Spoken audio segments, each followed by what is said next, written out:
Good morning, everybody. Welcome to the first lecture of the information retrieval course. Is it okay with the microphone? Can you hear me? Not really. I will put it a bit higher. Like this? Does it work better? Oh. Not sure it's on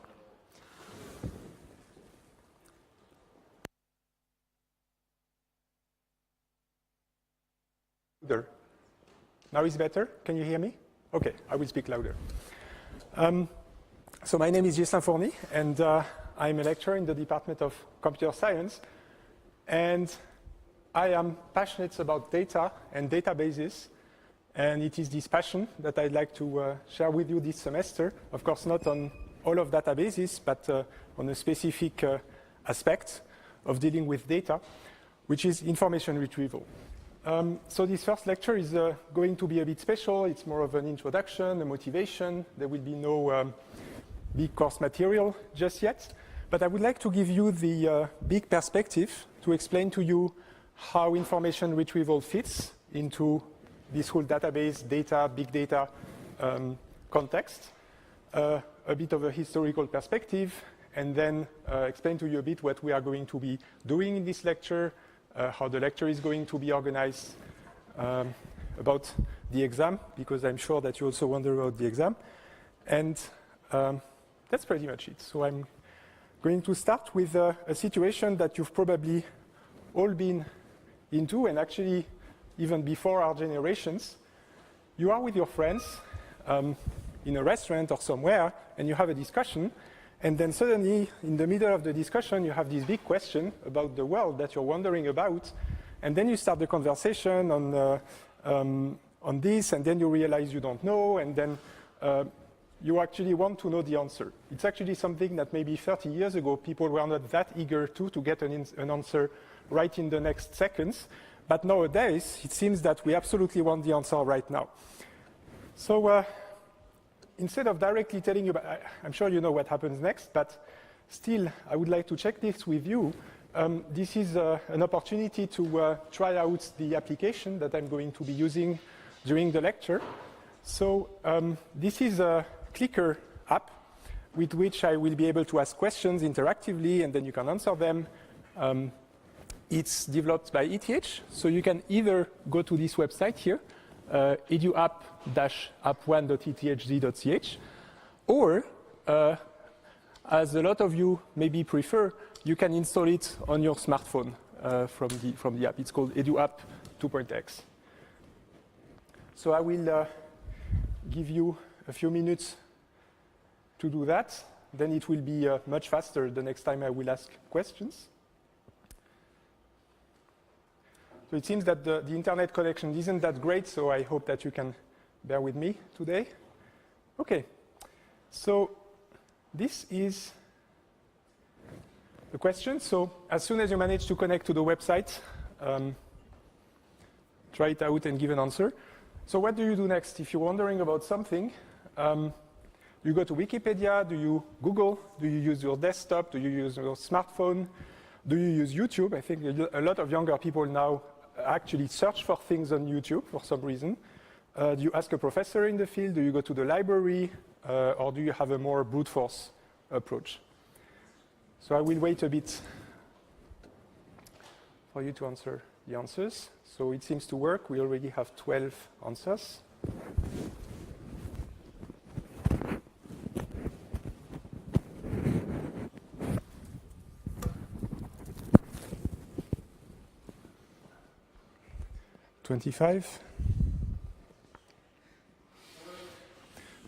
Does it work better when I put the microphone on my tie?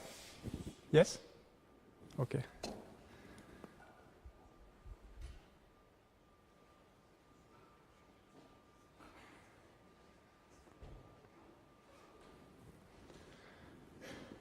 So is there anybody that still needs to vote and doesn't manage yet? Please raise your hands. If you need a bit more time, yes, I will a little bit. This is the initial setup. The next times it will be much smoother because then you know how it works.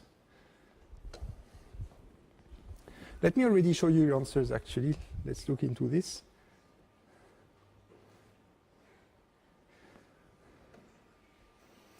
the internet connection. Yes. So this is very interesting. Nobody goes to Wikipedia. That's actually what I would have done. I have the tendency to rather go to Wikipedia. Google on your smartphone has the majority, and I am not very surprised because this has to do also with generations that you have a tendency, the younger generations have a tendency to use their smartphone. Who is actually using the smartphone to answer this question? Who is using a desktop? Some of you. So you see, it's exactly the same effect. It's very interesting. And this is something also you have to keep in mind for later when you develop applications. You need to know about your users. So YouTube, none of you. Nobody asks a professor. Nobody goes to the library. And there are 4 incredible students that like challenges. And I don't know if you're physics students. I will ask later what's your background. But yes, this gives us a very good hint. And actually, this is the perfect answer for this lecture, because Google is typically an example of information retrieval system, and this is more or less what we are going to be doing in the lecture. So let me come back here. So you were in this situation, and the first thing you think about, because it itches, you have to grab your smartphone and check immediately to get an answer to the question that you had. And it turns out that today, it's not even a luxury anymore. It's something that you really can have in a few seconds, and it may seem obvious, but actually when I was a kid, that was absolutely not obvious at all to be capable of doing that. And if I would have seen that 20 years ago, I would have, no, 20 years ago there was already the internet. Let's say 30 years ago, I would have been incredibly impressed, like some magic technology from the future. So you type it under Google, and then you get your answer. You can notice here that Google is even so smart in that case that it even really answers your question. Like you could think, okay, it's going to give you web pages that have the keywords, but no, it actually even is capable of giving you an answer. And then plenty of more metadata. You have some information on Albert Einstein, what other people search for, what people ask, and so on and so on. So you see that this is pretty elaborate already. And there is something that I actually realized that a lot of people are doing is that they use Google as a calculator. Who here does use Google as a calculator? So you see, this is really amazing, and this is luxury. So you actually type an operation, and then you get something. You get even a full calculator with the buttons. Then you even get some information on some cartoon that was on TV a while ago, and then you even get some more web pages on this. And this is incredible because in the good old times, we would use a calculator, and that's it. And now we actually have a data center with thousands of machines running, querying the web, querying a database, just for computing 1 + 2.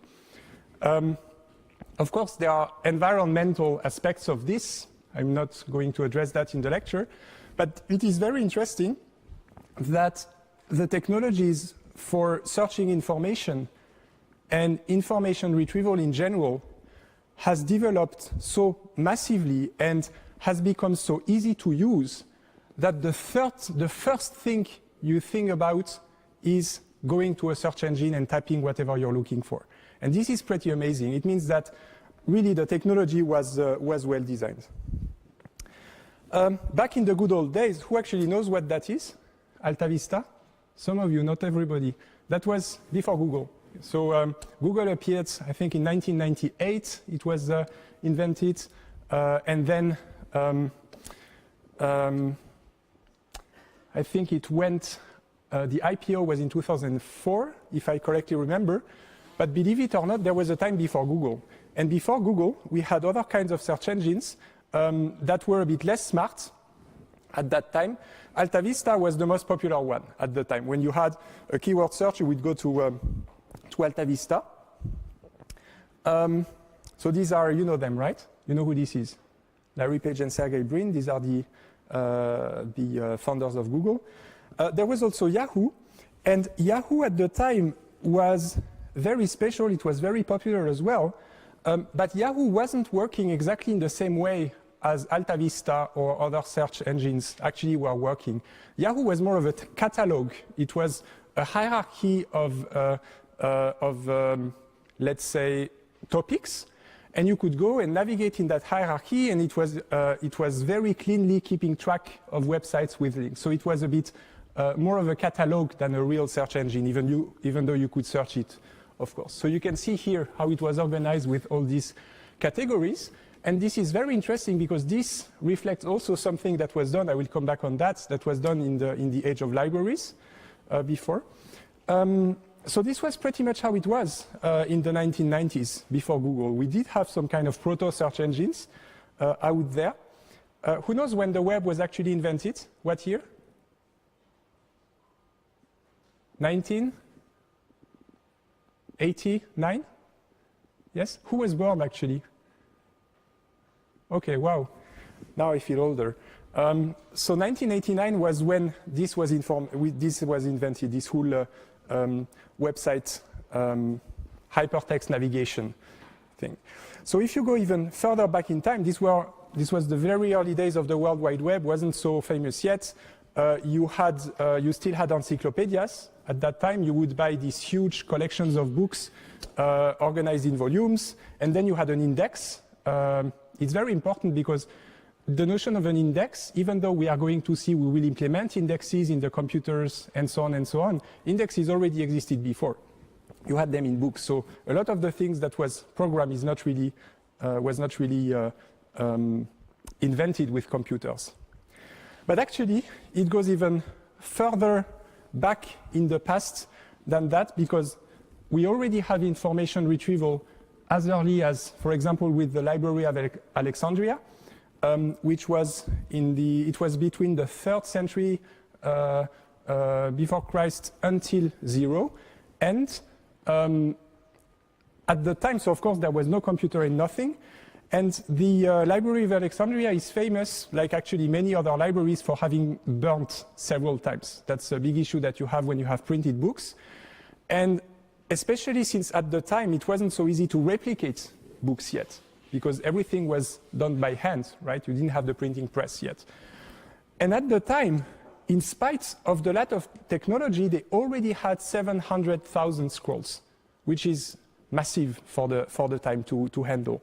And then, of course, if you were looking for something, you couldn't even do it yourself. You actually had to go to a person and ask them, maybe not when Einstein was born, because it didn't make sense, but still you had to go to a person to actually do the work for you of retrieving what you're looking for. Then there was some other libraries that came later, here in Italy. Codex, it's actually interesting, the word codex, codices. Do you know what a codex is? It's actually a book. That's actually this. This is a codex. It's just that we no longer really use the word anymore, but the idea of a codex is that you have the sheets of paper, like this, that get assembled and attached like this. This is a codex. So now, today, we no longer call this a codex, because we use it for handwritten books like this when it's not printed, but this is actually a codex. Then we had the Herzog August Bibliothek, which had 116,000 books, codices. This one was created, so the name, you all speak German, I guess. A lot of you speak. Who speaks German? Who speaks French? Italian? Nobody? Okay. So Herzog August is the Duke Augustus, so it was in his honor that the library was created. And it was a bit closer to today, in the 17th, 18th century. This one is actually famous for having been protected, because there was a lot of wars at the time. It was protected, and it's sufficiently rare to be mentioned for a library, sadly, but it was never really destroyed. There was never a loss in this library. So you have a picture here. Then closer today, so now I'm basically approaching today's date. We have the British Museum, which has 240,000 books. And in the US, we have the Library of Congress, and you see that the number of documents gets higher and higher and higher. So here they have 100 millions of documents in there. You may have heard a while ago that they even started archiving tweets. They announced that they would stop recently, but at some point you can see that it's not only about books and that kind of thing, it's also about plenty of other media. So now I've established that a lot of you were not born before the web was invented. So I'm not sure. So let me tell you how it was at the time when I was at school, how it worked with the library.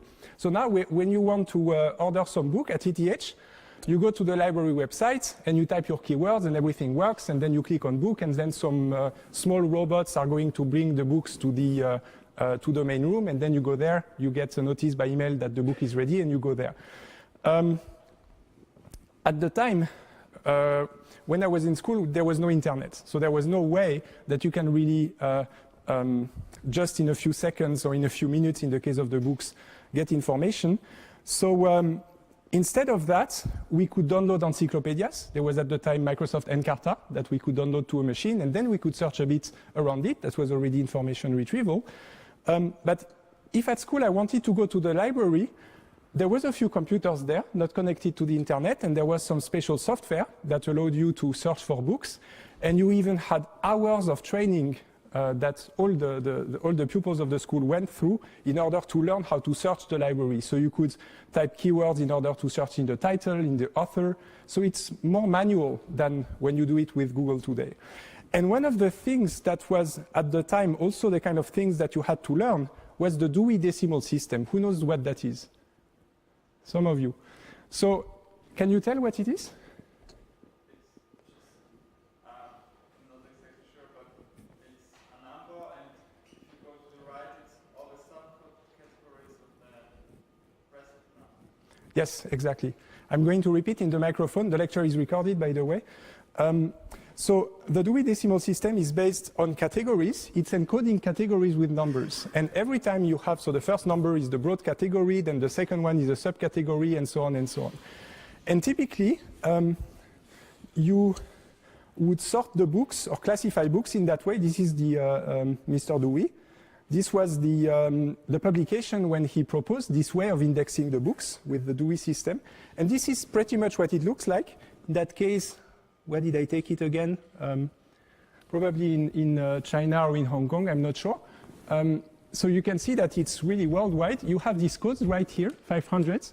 I think 500 may be science, but it was so long ago that I don't even remember that. And you see here the subcategories, 510 to 590, and so on. And the idea is that there was on the wall of the school library this very big poster with a 10 by 10 matrix, and there were the 100 main categories of books, and at some point you even started to know some of them by heart. So what you would do looking for a book without the computer, you would check this poster, trying to find your category, and then go to the actual shelves, and the books were sorted according to these numbers. And then you would go to the appropriate shelf, and you see more or less the section in which you're looking for the book, and then you can search more precisely for the book. In a school library, it's not so big, so you can actually do that. And what the computer did is that it made it just a bit easier to find which book you're looking for, because it would directly give you the actual complete number of the book. So not just the first 3 digits of the category, but even dot and more digits, and then you could find the book. But you could see that this was very tedious. This was completely different from what we are actually doing today. But what I'm saying here is that information retrieval is thousands of years old, and what we are doing today is just a computerized way of handling information retrieval. I'm coming back to Yahoo, because I told you that Yahoo was not really, at the time, really indexing web pages in the same way as Altavista would do it, or Google. This is called in German Verschlagwortung, if I'm correct. And the idea is that you stamp the documents with some keywords, and then you have this catalog of keywords that you use in order to nicely index everything. And of course, when you have that, it means that it not only works with text, it also works with images, with videos, and so on and so on. Have you ever seen that? The Memex? Who heard of that? Some of you? So this was an idea. It wasn't actually ever built. It was done in the 1940s, I think 1945. This is actually the ancestor of the web, kind of. Because it was a machine, or the idea of a machine, in which you would store a massive number of documents, for example, as microfilms or very small. And then what you could do is use some mechanical mechanism in this machine, like turn knobs and so on, and then you would retrieve documents. So it's an information retrieval system, but built in a purely mechanical way, because at the time we didn't have the transistors and all this miniaturization technology, so the first computers were all mechanic.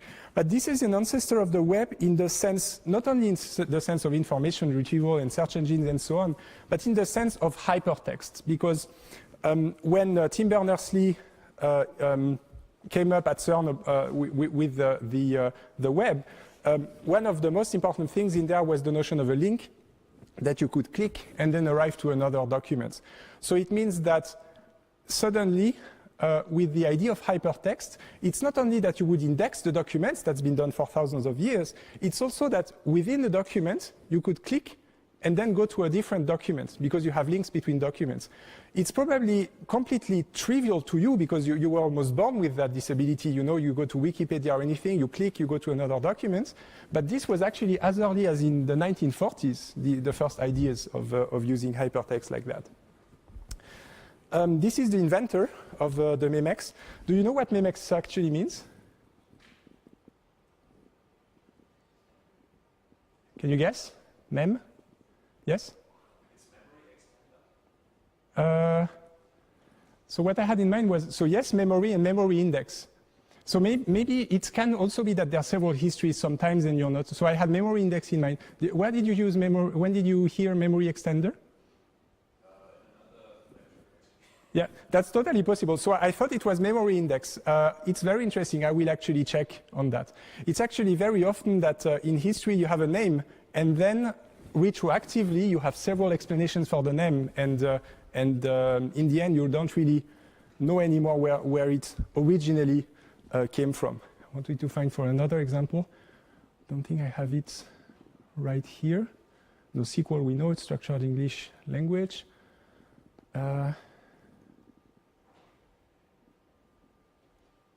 I don't have it on the top of my mind, but there's plenty of other examples where you actually have retroactive explanations of a name. So let's say memory index or memory extender for the record, as it was mentioned in a different lecture. I'm putting credits here because some of the slides or the ideas that I took over actually come from a former lecture. It was information retrieval by Thomas Hoffman.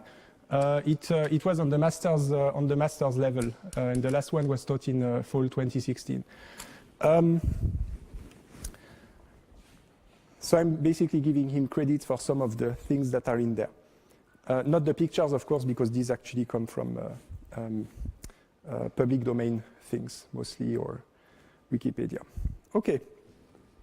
So what I did right now is give you a history of information retrievals, books, indexing books, searching for books, and so on and so on. Now what I would like to do is connect this to something else, which is databases, which is data. So look at it now from the history of data, from the perspective of the history of data. So in the very early days of databases, and you will see that it actually has a lot to do with books still, in the very early days of databases, the way that we would keep information was actually in our brain. This was the best repository of information, and we would exchange information by speaking. And we were only capable of doing that once we had language that we were capable of exchanging on the medium. Do you know where we stored the data even before that? Before we were able to speak? Well, when I say we, actually don't mean we because we didn't control that, but yes? Can you repeat, please? Cave paintings, yes, that's actually a very good point. Yes, that is a kind of information. It was art and drawings and so on, and we actually even use that information in archaeology today. So this is true. I had something else in mind, even older than that. Yes? DNA, exactly. DNA was actually an even earlier storage of information. But we have no control over, well, maybe we're starting to have control, but this is something else. But at the time, we had no control. So the real storage of data storage system that we had was our brain and speaking, singing, and so on. I'm saying singing because singing was actually very important. If you go back to antique Greece, when you had all these battles, the history of the battles and so on, it was actually sung by people. Even in the Middle Age, there were songs about that. And then we invented writing. So I think this is the Rosetta Stone, yes. We invented writing, which was the first time. It was revolutionary because for the first time we were actually capable of storing information over longer time periods. Because with speaking, we lose information. If you can modify information, maybe you don't recollect, so it's passed from generation to generation, but it's lost. And the best proof that it's lost is that we actually don't have the whole memory of our ancestors. A lot of things actually got lost. And the earlier times where we were actually capable of having more reliable information was when it was actually written. And we managed to decipher some of the alphabets, not all of them. But this was, from a database perspective, the invention of writing was actually a data storage invention. It was the first time that we had long-term data storage is like more than cave paintings in the sense that real vast quantities of information.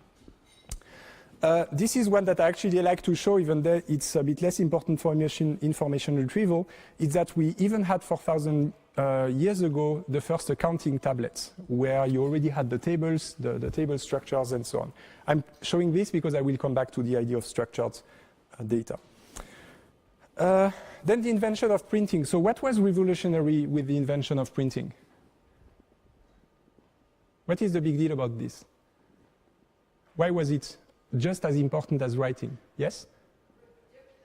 Reduction of information without having to spend hours and hours to write it down. Exactly. That's exactly what it is. So writing gave us the duration of the storage. We were able to store on a longer period. Printing gave us the ability to replicate massively the same book. This is the reason, like, there's not just this one book, there's, I don't know if it's thousands, maybe not millions, but let's say tens of thousands of exemplary of copies of this book. And this is because of the printing press. Before the printing press, it needed to be done manually. There were people actually copying over the books. As you said, they spent hours on that. So what printing gave us was the ability to copy. So you can see the analogy here, like these inventions, they actually relate to computer science concepts from a historical perspective. And then we had computers, and what computers gave us, so first, when I say computers, I don't only mean with transistors, I also mean mechanically. It was the ability to process information. So that it was not just us that needed to process and look for the books and so on, but we started being able to outsource some of the things that we were doing in information retrieval to computers, such as in the school library, typing some keywords on a computer, getting some number, and then going to look for the books. And even that got automated, since at ETH we even have robots that take care of that. So after that, so this is the prehistory of databases, and databases actually started in the 60s, 70s, 80s, and so on. So in the 60s, we were still using file systems, meaning that we had files and directories on the hard drive. And there is this person called Edgar Coates who came up with the notion of a table and the idea of storing data in a structured way, that way. In the 80s, we had the object era where suddenly everybody wanted to do C++, Java, and objects were the last new thing, the new big thing. And there was a lot of research that tried to solve a problem that we actually didn't have before, but suddenly we had this problem, is the impedance mismatch between objects and databases. So this was the object era. And then came the NoSQL era, because tables, relational databases and tables were just not good enough anymore. So there's a lot of companies like Google, Facebook, and so on that came up with their own technologies in order to store data differently. So there's all this NoSQL. You heard of NoSQL, right? All of you know what that is, right? Who actually, I don't think anybody attended the big data lecture, right? So NoSQL means not only SQL, and it's the idea that instead of having just tables, we also allow for key value pairs, models with key value pairs, for graphs, for documents, for column stores, which are still a little bit like table, but they scale up. So why I'm showing that to you, because this is an information retrieval lecture, so we are not actually going to really manipulate that kind of data. It's because, as strange as it may seem, we went from this, where in the 1970s we had this robust way of storing data in tables, through the need for more flexibility. And actually, I would almost call that going backwards, in the sense that what we needed to do in the 2000s was throw away the idea of that the data must absolutely be structured. So in short, there's a way that I love to tell how that happens. In the 1970s, we threw data at computers. These were the early days of relational databases. In the 1990s, we threw computers at computers because it was the time for the first data centers or the places where you put thousands of computers. Some companies like IBM even started renting servers that you can use as web servers. In the 2000s, we threw computers at data. It's the whole idea of MapReduce, queries, and so on and so on. So you suddenly needed to run the computations on thousands of machines. And the last one, you probably guessed it because it's a 2x2 matrix, actually. Now we are throwing data at data. Is that data has become so important on its own that we even have data science, even the discipline of data science. So it's very interesting the way that it evolved, because it seems like now there's even a new discipline that is emerging from computer science, just like computer science emerged from math and electrical engineering. So I like to show very quickly the 3 V's of big data, because when you have an information retrieval system like Google, you are talking about big data. You want to talk about large scales. So you have volume, variety, velocity. I'm reusing the slides from the big data lecture here because I want you to have that perspective, but I will explain it to you much faster than in that lecture. And then it will become very clear why I am showing you this in an information retrieval lecture. So the prefixes, you absolutely have to know that. I'm assuming you already do. Who does know all of them? Who doesn't? Okay, you have to learn them. You absolutely have to know these prefixes.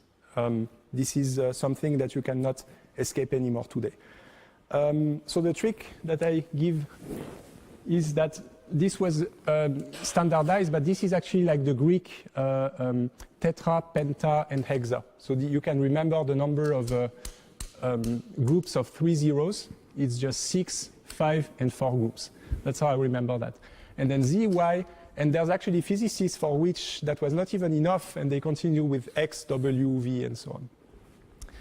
Okay? And of course, you know that we also have the equivalent with the powers of 2.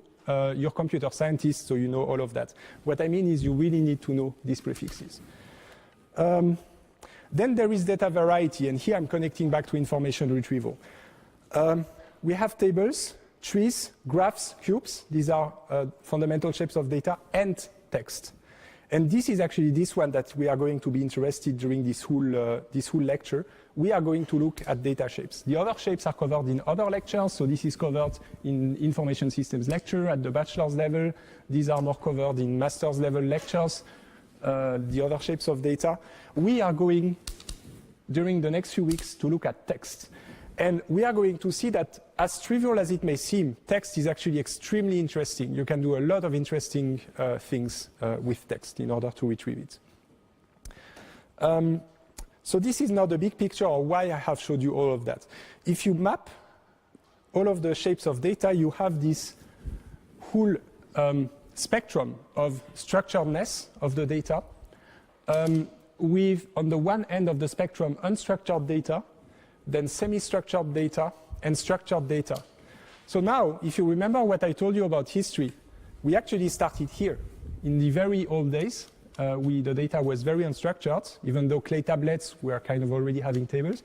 And then the direction of history was like this. We had file systems and so on. Data started to be structured, and then we had relational databases and so on. So databases basically evolved in that direction. And what happened in the 2000s, we have so much data that we are actually going back in that direction. This is exactly what's happening. We are moving back in that direction. And the thing is, it means that we have to come up with new technologies that can actually do what we used to do here, because it was easy, it's a structured table. But now we needed to come up with all the technologies to do the same kind of querying, but for text. Right? So of course, a lot of the things that we did there are very useful here. All the data structures, lists, and so on, as we will see, we will use them extensively for unstructured data. And why does it matter? Why do we have to come back like this? It's actually a very pragmatic reason, is that if you look at the data that is being created, in the 70s, a lot of the data being created on computers was actually in tables. Right? At that time, it was pretty easy, so it was natural that we would use tables. But look at this. This is even like 13 years ago. I'm not even going back to the 70s.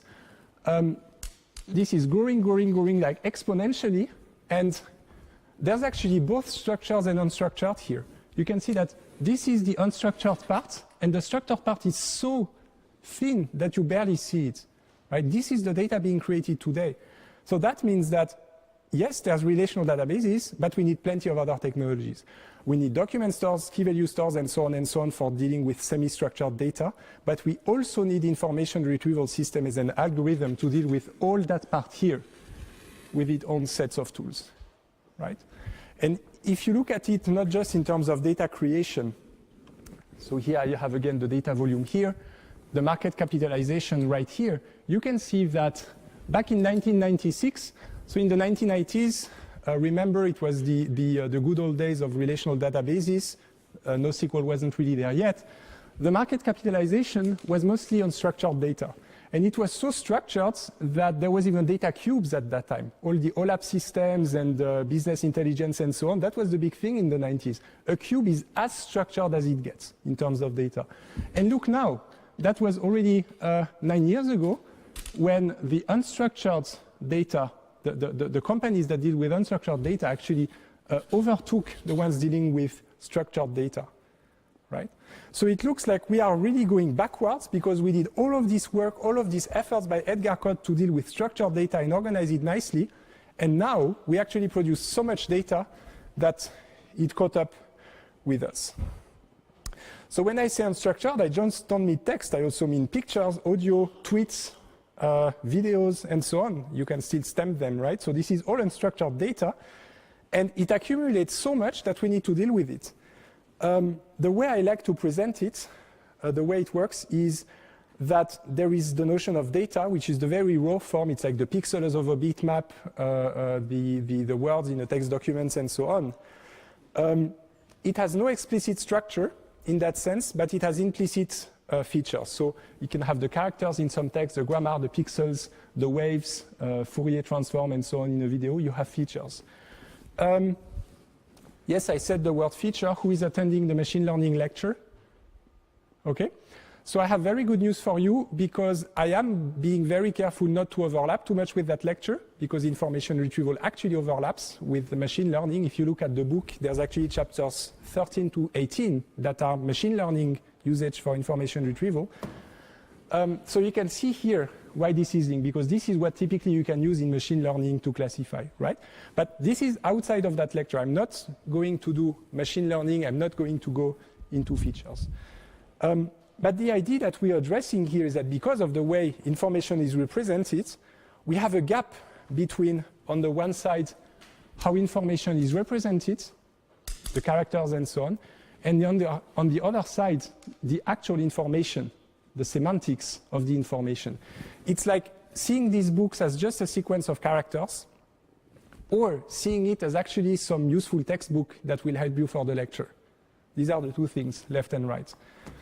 So it means that what we are actually doing is turning data into information and then information into knowledge. So we kind of have this process. I like to compare it with wheat and flour and bread, but this is pretty much what we are doing. Data, information, knowledge. Okay?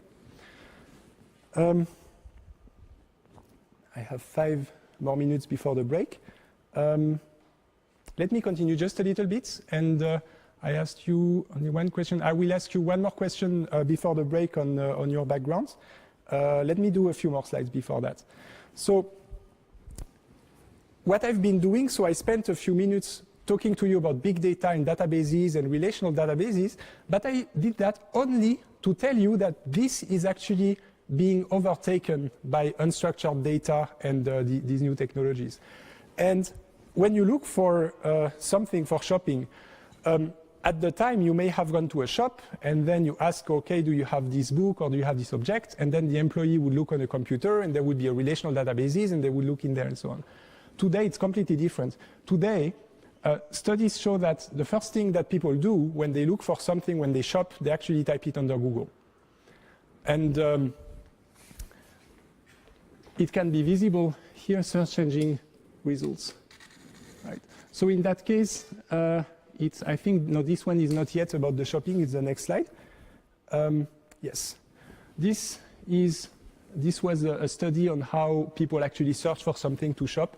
So there's maybe social networking, shopping portals, comparison sites, there's a lot of them at the moment with ads on TV, emails from retailers, coupons to get reductions, but search engine is really the big one. So it's like, in spite of the relational databases and everything, the one thing that people use in order to shop is an information retrieval system. They type a query under Google. So I hope that I can convince you that this is really important, this really matters, and information retrieval systems matter more and more every day. Let me keep that for after the break. I will, just to help you switch off before the break, I will ask you another question. So what is your main backgrounds?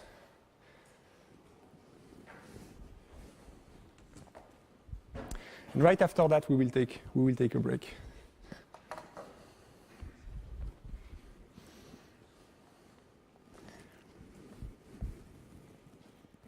I actually know the answer because I have the list of registrations, but just want to check.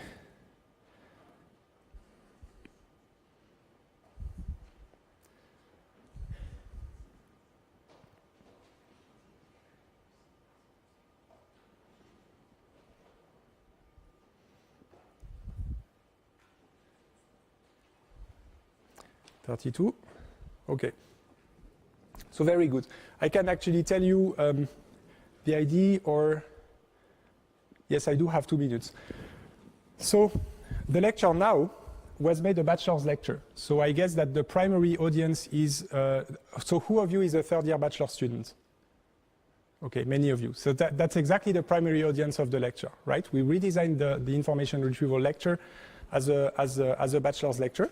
So I'm not surprised at all that most of you come from computer science, and we also have guests from other departments, mathematicians, statisticians, environmental scientists, mechanical engineering, and so on. So if you have any questions, so the non-computer scientists, anything that is unclear, because of course everything will be targeted for computer scientists, so I have requirements like linear algebra, probability and statistics, algorithms and data structure, programming, we will need all that. If the non-computer scientists, you have any issue, come to us, come to the TAs, we will help you, right? But this is primarily a computer science lecture. So now I will free you for 15 minutes. So we will see each other at 10:15, 10:15, in order to finish this special lecture. Again, today is special. I'm not throwing material at you. We will start that next week. So today is just about enjoying the big picture. Okay, so I'll see you in 15 minutes, right after the break.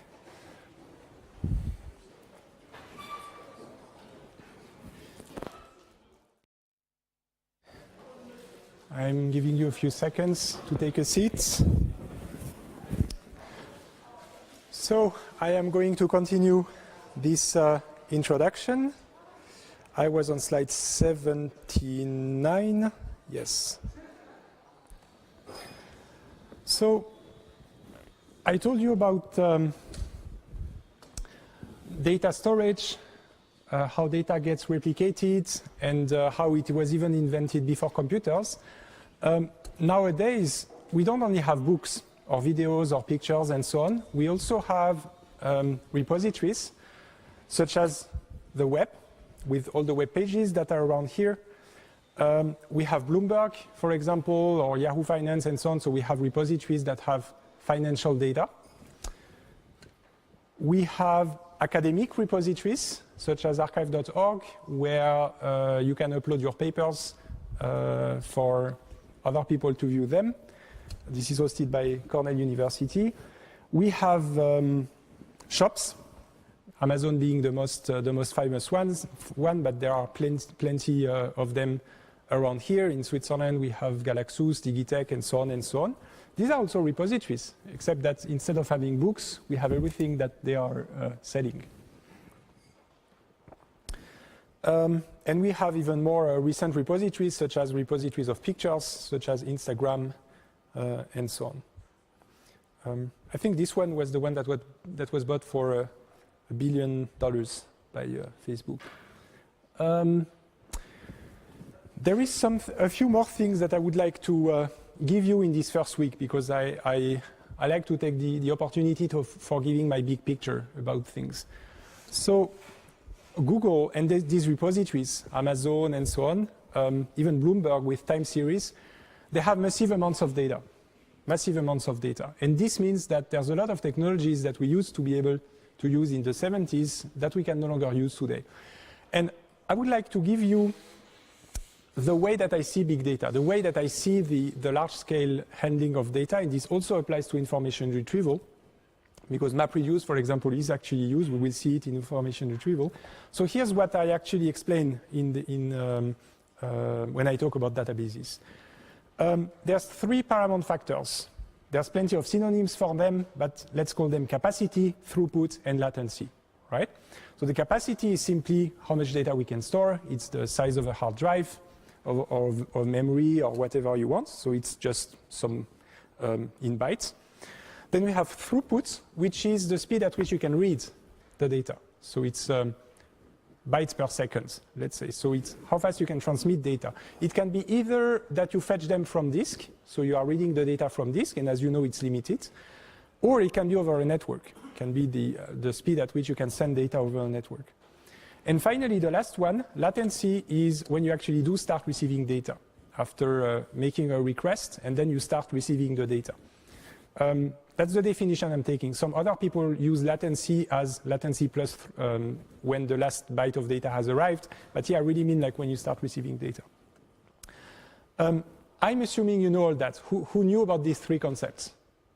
You knew, perfect. So this is the easy part. But now here's what happened. If you look at the evolution of these 3 quantities, or if you look at like average values of what it looks like, for example, on hard drives, there was a story, it's here, you can actually Google for it, the history of storage to 2014, and they actually looked in historical data, and they look at the evolution of the capacity of storage, like hard drives, how much the capacity increased, how much the throughput increased, like the speed at which you can read data from a hard drive, and the latency. In a hard drive, it's mostly because of the seek time, right? It's that the head has to arrive at the right location, and you need to wait until that happens for mechanical reasons. Of course, now we have SSDs, so it's even changing, but at the time over that period, it was mostly hard drives. So the latency was mostly because of the mechanical parts that are moving in the hard drive. And this is what happens. What happens? The capacity here skyrocketed. That's not a surprise, we all know that. And this is throughput and latency, but the thing is, this is actually already represented. This is in here. If you look very closely, zoom in, this is the throughput. This is the improvement in throughput here. And this is the improvement of latency, which we can even not see. So if we use some logarithmic scale, maybe we see it a bit better. The capacity mostly increased by 150 million. This is something that I needed to interpret from the original documents, because I think that what they actually looked at is the capacity that you can fit in some volume of space. So it's not necessarily the capacities of the hard drives as such, but basically this is more or less 150 million more data that we can store. And now you understand why this with unstructured data actually overtook everything else. Because if you have so much capacity, you don't need to delete anything. You can just store everything. You can store the logs of the websites. You can just keep all the data you have. And most of that data is actually unstructured, right? Even the logs, everything is recorded, right? Even this lecture is being recorded. I am actually producing data right now. I am producing unstructured data, even though I hope it makes sense, but it's still unstructured data. It's a video and audio. But the throughput, when you actually want to process that data and read it, this has only increased by a factor of 10,000. This is nothing compared to 150 million. And if you look at the latency, the time that it actually takes, it's only improved in the sense of decreased by a factor of 8, right? So very quickly, how do you think this is solved? Capacity and throughput? For example, imagine that you want, we will see how it's done starting next week. When you have a huge corpus to index, like a collection of books or the web and so on, and you want to index it, then you need to actually go through it. How do you deal with the fact that the quantity of unstructured data of text that you need to index and retrieve have massively improved, but the speed at which you can actually process it and build the full text index actually increase less? What do you do in order to solve that? Yes? Exactly, that is exactly what you do. And this is exactly the reason why one of the ways of building an index for an information retrieval system is to use a technology such as MapReduce. Who heard of MapReduce? Who already used MapReduce? Okay. So this is something you will see all the time, even in other lectures, because this is so important. But basically, the idea of MapReduce is that this is a very simple way, a very simple model for actually reading data in parallel and building some index, for example. Okay? So here, we solve this with parallelization. This is actually, it's actually very, very funny, because what I have just shown you is something that happened between 1956, if I remember, and 2010. So it was in more or less over a period of 60 years, in the last 60 years. And I told you, we produce so much data, we are not even capable of processing it fast anymore, because we cannot read it that fast. But look at this. This was 1945. Vannevar Bush, remember the Memex? Invented the Memex. Look at what he said in 1945. Publication has been extended far beyond our present ability to make real use of the record. I got that also from Thomas Hoffman's slides. This is impressive. In 1945, he already saw that we are running into this issue. And what happened is today we have the issue even more. We really have a problem with how we process the data. And this is why we needed to come up with all these technologies. And in particular, everything we are going to do in this lecture is the new technologies that we came up with in order to be able to do information retrieval in search text.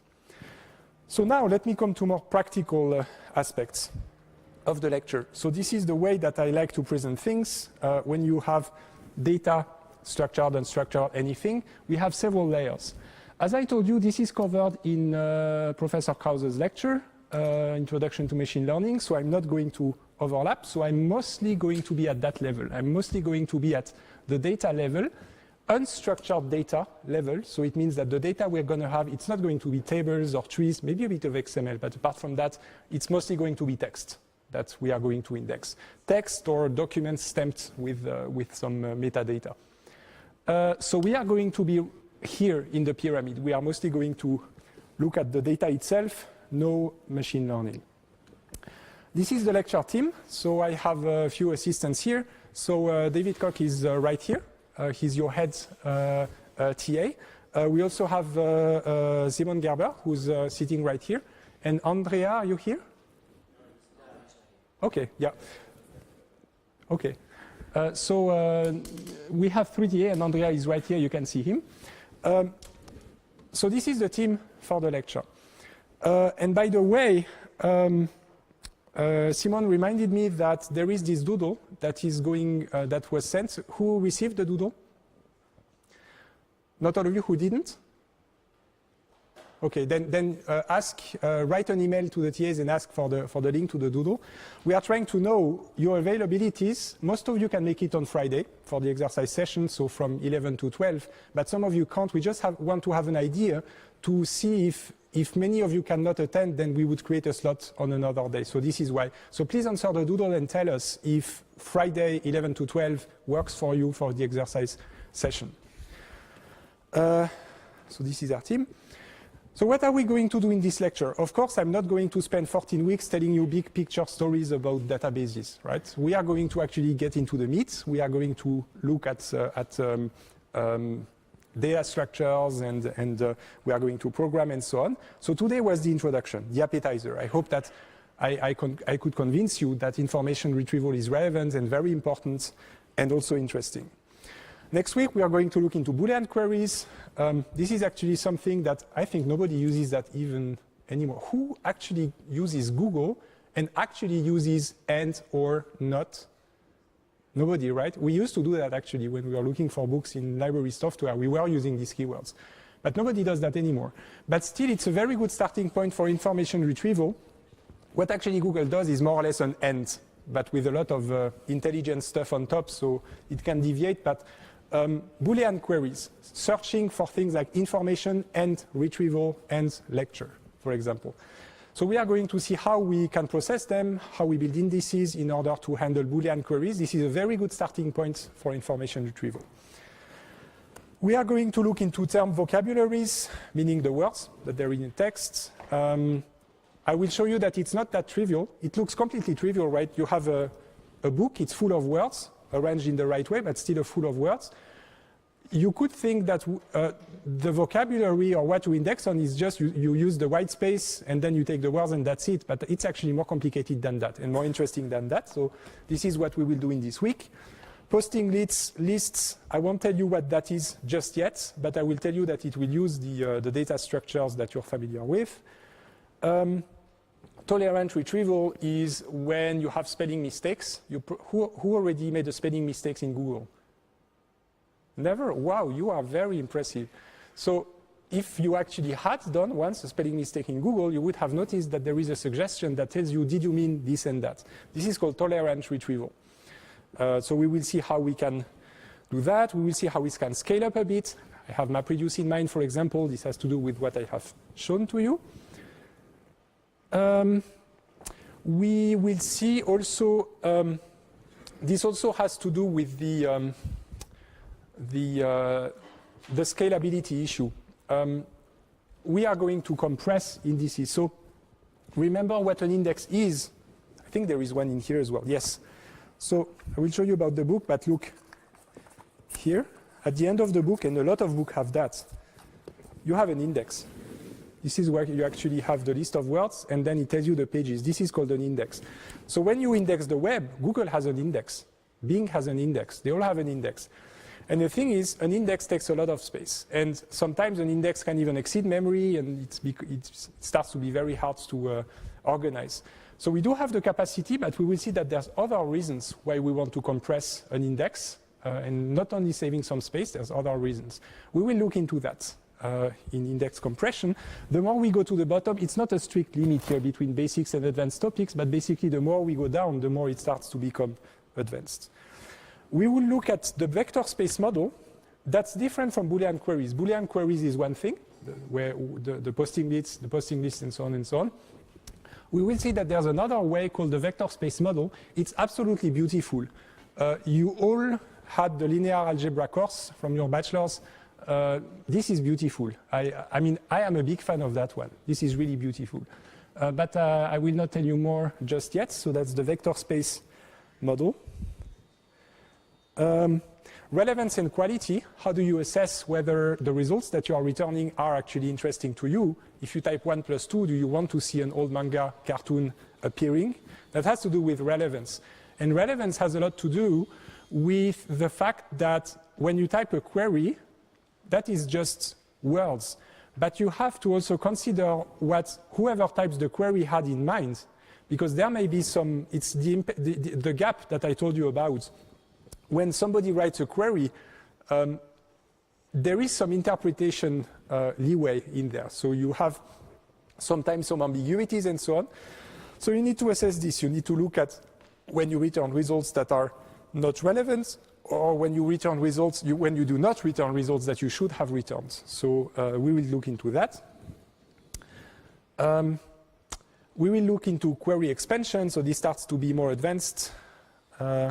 Structured retrieval is, so I actually told you it's mostly going to be text and unstructured data. We will also look a little bit at XML when the data is in XML, because it happens a lot. Why XML? Simply because XML is incredibly popular in the publishing industry. The publishing industry has been one of the main drivers for SGML and XML. So a lot of books or a lot of papers and and publications are actually stored in XML. So you do actually need that.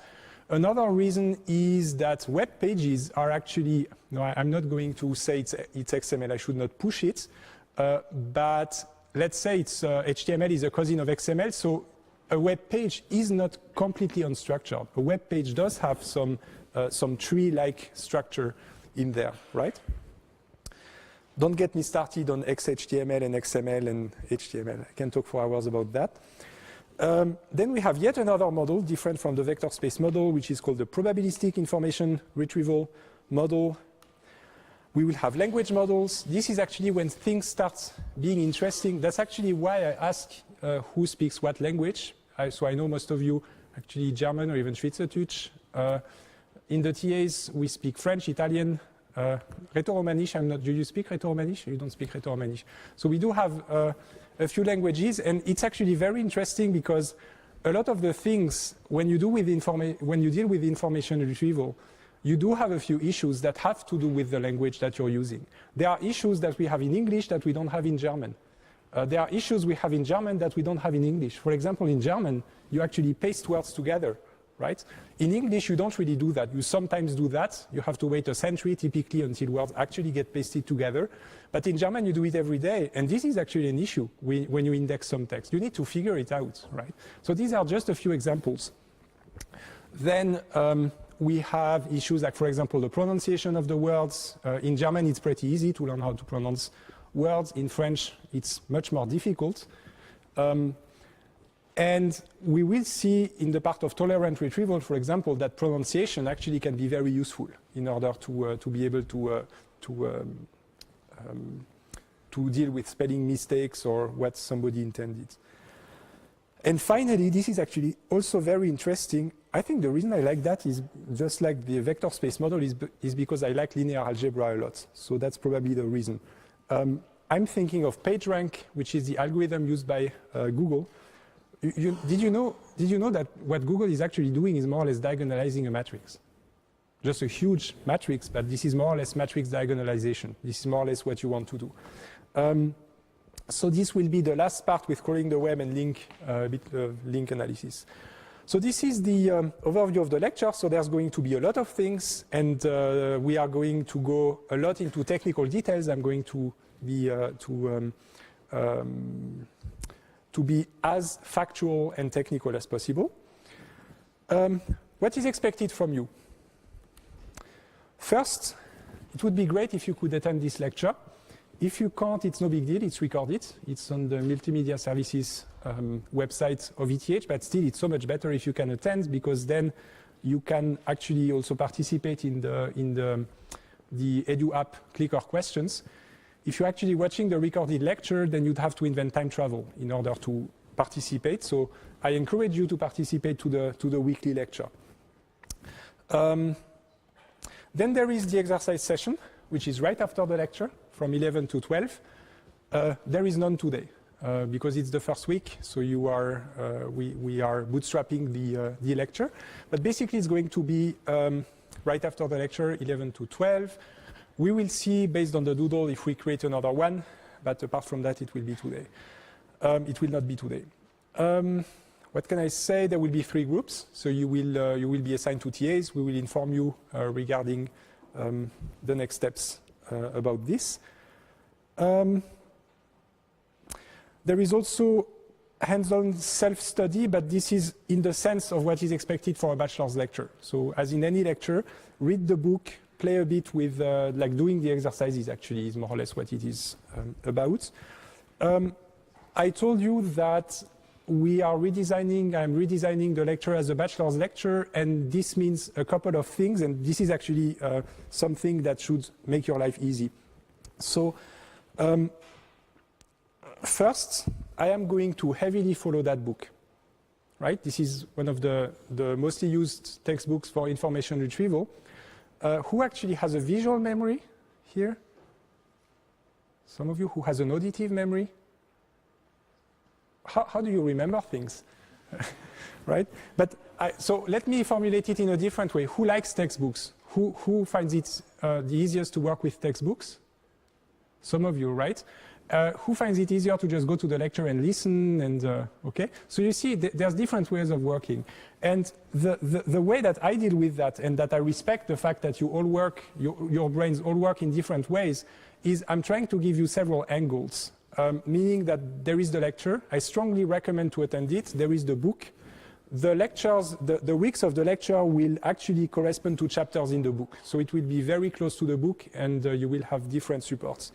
The exercises are also absolutely recommended. We don't have any test stat anymore, but still, please do the exercises. With the book, the lecture, and the exercises, and you do them and you program, theoretical and programming, you should be in a good state, right? So please, please, please try to use all of these different perspectives.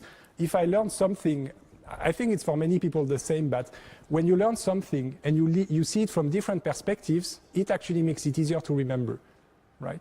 And if it's not even enough, then the material of the lecture is actually sufficiently standard that if you don't understand the way it's in the book, or if you don't understand the way I'm explaining it to you, just Google it.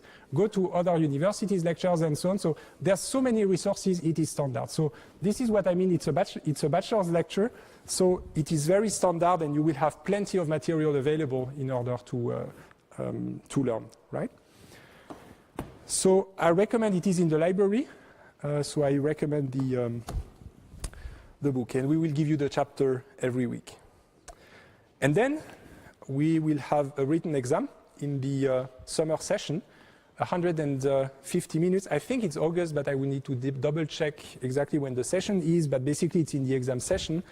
150 minutes. Who is scared seeing 150 minutes? Nobody? You love long exams? Okay, that's actually very good. So the reason I'm asking is this. At ETH, we believe that time pressure is something that should be avoided so that you have exam in good conditions. So I pushed a little bit the duration of the exam and added more time. The goal of that is not to make the exam even more difficult and even more material and so on, and even more questions in the exam. The goal is to remove time pressure, that you have time in order to solve the exercises, double check, and so on and so on. So that's the reason for 150 minutes of exam for a lecture with 4 credits. Okay? And then if you do all of that, then you get your credit points, if you pass the written exam. Well, actually, if I have a very logical approach, the only thing you need to do to get the credits is this part here.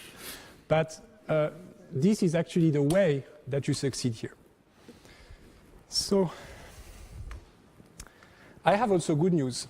And this is something that I'm not sure if who heard about Leistungselemente? Some of you Lernelemente? Okay. So we are introducing a new policy at ETH in order to do the grading. It's also the idea of giving you feedback during the actual course and so on and so on. And also removing a bit pressure from you. So we have bonus points. You can get an extra quarter points at the exam. Sometimes it can make the difference between passing and not passing. So you have the possibility to have these extra points. It's called Lernelemente. And if you go to the Vorlesungsverzeichnis, it's written in German, the actual clause, because it was copied over. There's other lectures that use exactly the same wording. But basically, this is what it is about. You should solve the exercise sheets. This is not just recommended because I want you to do this. This is recommended because this prepares you for the exam. Okay? So you should solve the weekly exercise sheets. We will pick 3 weeks at random, and we will control if you solve the exercise sheets. This is not in order to pressure you. It's no big deal. If you didn't do them, then you didn't do them. That's absolutely no big deal. It has no impact on the exam. But if we do notice that you did actually solve 2 of these 3, and it was correct and everything, then you get extra points. You get an extra quarter points at the exam. It's optional. You do it if you want, and then you get the extra point. Yes? What does it mean if you solve the exercises? You solve 100% correctly, or 80% correctly, or presented it and in, or?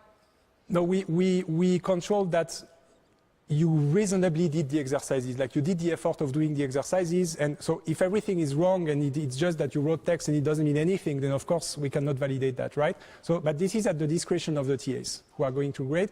It's not, this is not, yes, go ahead. I think the German phrase is sinful. Thank you, yeah. Sinnvoll, right? Yeah. Meaningful. Yeah. So,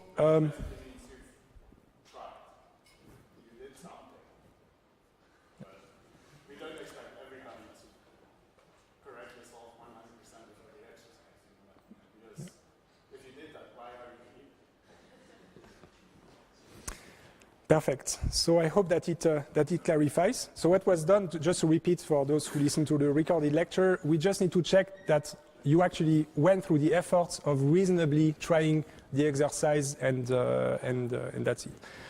So you don't need to actually solve everything 100%. So yes, you can have a quarter point, and I'm always careful because as a computer scientist or even fan of math, I'm careful with corner cases. So we do have a few excellent students that probably will get a 6, and I'm really sorry, but we cannot put 625 into the system. Also has to do with integrity constraints in databases. So this is the idea, but apart from that, you will get an extra point, okay? Then there is the book. This book that I told you about, that I will follow. I encourage you to look at it, and every week, so this week, there's nothing in the book. This is my own perspective, but starting next week, we will have chapter 1 of the book, Boolean Retrieval. This is what we will do next week, okay? Programming assignments, because you're computer scientists, you probably know that you only truly understand something if you're actually capable of programming it. So we are going to use Python. You actually see, double check.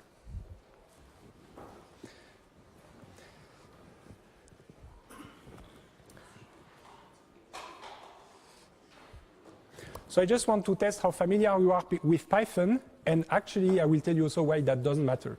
But first I need to know this.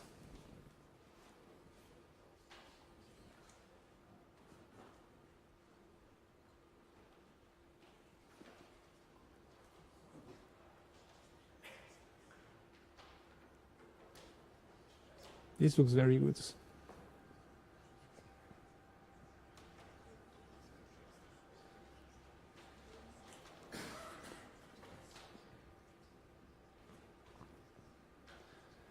Okay, this looks very good. So now let me tell you.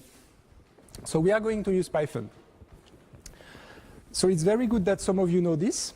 If you don't, that's no big deal. You are computer science students. You probably now know by now that learning a new programming language, it's very easy. I mean, you already have seen programming earlier in the first few years of your bachelor's lecture. Just to check, I don't remember, is it Java? Who knows Java? Scala? C++? Very good. It will be very easy. I mean, once you have seen 1 or 2 programming languages, I mean, yes, there's imperative languages, functional languages. You have seen one, you've seen them all. So do not worry about that. What we will do next week is the TAs have prepared a tutorial that will get you through Python. This will be what you are going to be doing, right? So you will start with the tutorial, Bootstrap, and then we will be using Python for the rest of the semester. Okay? So take it as a challenge to learn a new programming language, and I'm not worried about at all that some of you do not know it. And since here you can see that some people actually know Python, then just ask each other, right? Help each other. If some of you already know Python, then you can explain to the others. But basically, the main resource is us, the TAs, me, the tutorial, to learn Python.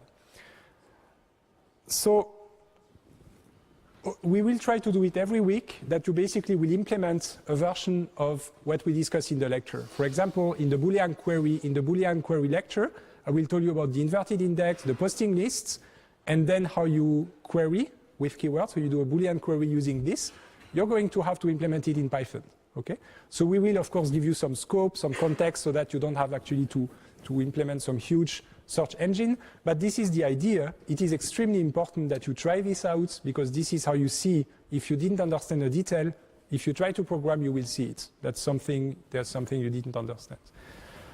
So this is it. We also have Jupyter notebooks. Who already used them? Some of you. It's something that a lot of lecturers now start using. I'm using them in the other lectures as well. This is basically an interactive PDF.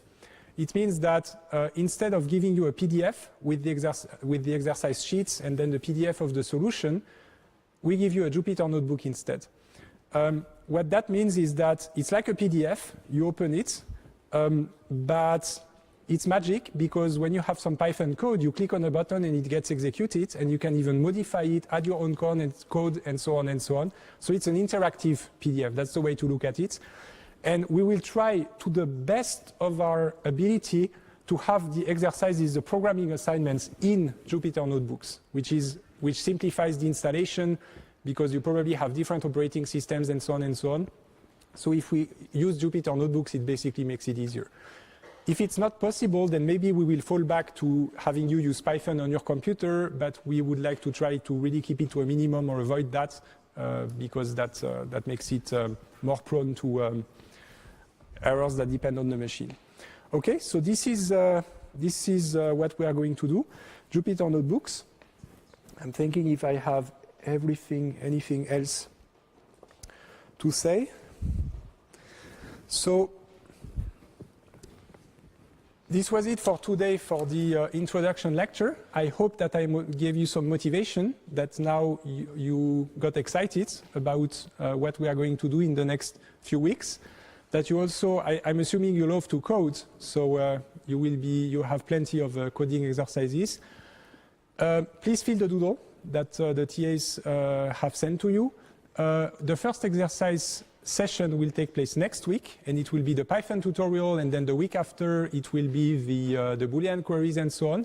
We always will have an offset of 1 week. So you have 1 week, there's the lecture. The week after that, there is the handing in the exercise sheet, and the week after that, the correction. The reason we are doing that is that every week you have 3 weeks of material that is active in your mind. And this is the way that we keep it activated and that you learn best. So everything, all the material will be active in your mind for 3 whole weeks, lecture, exercise, solution. Okay? So if you have any questions, write us an email. Oh, I have to add, sorry, I forgot something that we discussed during the break. We are going to use Piazza, as who knows Piazza? Some of you. So this is the way that we will interact with you, that the TAs will interact with you. So we will organize the accounts and everything. You will receive an email in order to organize all of this. That's it for today. Next week, we will get into the meat. We will look at posting lists, leaks, inverted indices, Boolean queries, and so on and so on. So this is where the serious things will actually start in this lecture. So thank you very much. I'll see you next week. If you have any questions, drop us an email. Thank you.